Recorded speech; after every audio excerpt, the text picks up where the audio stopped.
Magandang araw mga katropa. Welcome back sa Tropang Bukidnon TV! Ngayong araw, dadalhin ko kayo sa isa sa mga pinakamahalagang infrastructure projects sa Zamboanga Peninsula, ang Gicam Bridge sa Alicia, Zamboanga, Sibugay.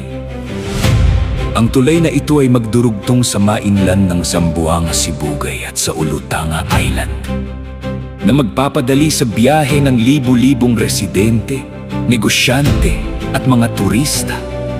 Ayon sa mga opisyal na ulat, ang proyekto ay humigit kumulang 1.2 kilometro ang haba at malapit ng makumpleto.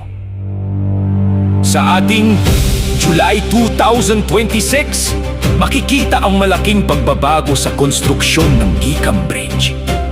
Ang layunin ng proyektong ito ay mapabilis ang transportasyon ng mga tao at produkto sa pagitan ng Olutanga Island at mainland Zamboanga, Sibugay.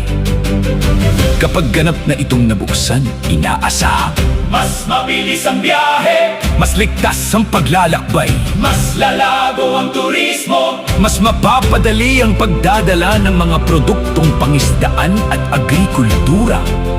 Ang Gicam Bridge ay isa sa pinakamahalagang infrastructure projects sa rehiyon at inaasahang magiging malaking tulong sa pag-unlad ng ekonomiya ng Zamboanga, Sibugay. Bagamat isa ito sa pinakamahabang tulay sa Zamboanga Peninsula, ang pinakamahabang water spanning na kasalukuyang bukas sa publiko ay ang Panguilbay Bridge. Ano ang masasabi ninyo sa napakagandang proyektong ito? I-comment ninyo ang inyong opinyon sa ibaba.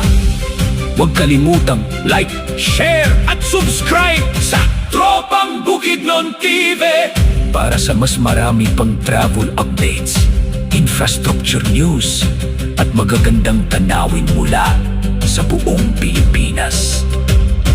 Maraming salamat sa inyong panonood. Hanggang sa susunod na vlog.